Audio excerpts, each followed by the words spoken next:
மத்திய அரசுக்கு எதிராக பேச முதலமைச்சர் விஜய்க்கு தைரியம் உள்ளதா என திமுக துணை பொதுச் செயலாளர் ராசா கேள்வி எழுப்பியுள்ளார். சென்னை சைதாப்பேட்டையில் நீட் தேர்வுக்கு எதிராக திமுக மாணவர் அணி சார்பில் நடைபெற்ற போராட்டத்தில் அக்கட்சியின் துணை பொதுச் செயலாளரும் மக்களவை எம்பியுமான ராசா கலந்து கொண்டார்.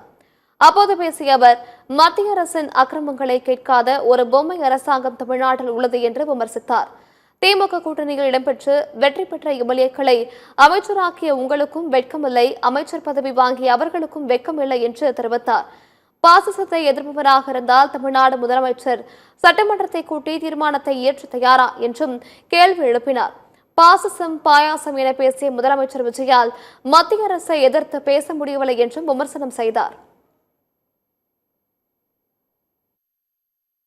அந்த மோடி அரசாங்கத்திற்கு மௌனம் காத்து முட்டு கொடுத்து கொண்டிருக்கிறது இந்த சோபா செட் அரசாங்கம். இந்த அரசாங்கத்துக்கு முதலமைச்சருக்கு தைரியம் இருந்தால், முதலமைச்சருக்கு உள்ளபடியே மொழியின் மீதும் இனத்தின் மீதும் தமிழ்நாட்டின் மீதும் அக்கறை இருந்தால், எப்ப பார்த்தாலும் பழைய ஆட்சியை குறை சொல்லிதான்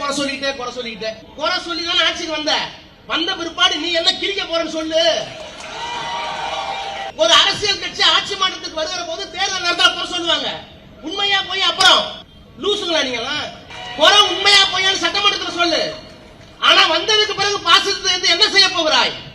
உங்க கொள்கை தலைவர் தந்தை பெரியார், காமராஜர், வேலுநாச்சியார் நீங்க எல்லாம் வச்சிருக்கீங்களே, நான் சொல்லட்டுமா? சந்தேகம் இருக்கு. சாதியை ஒழிக்க அல்ல, தமிழை வளர்க்க அல்ல, இந்த தலைவர்கள் எல்லாம் சாதிக்குள் அடக்க வேண்டும் என்பதற்காக, அந்த சாதி ஓட்டுகளை பெறலாம் என்பதற்காக இந்த சூழல் பண்ணிட்டு இருக்கீங்களா? நீங்க கேட்க மாட்டாங்களா?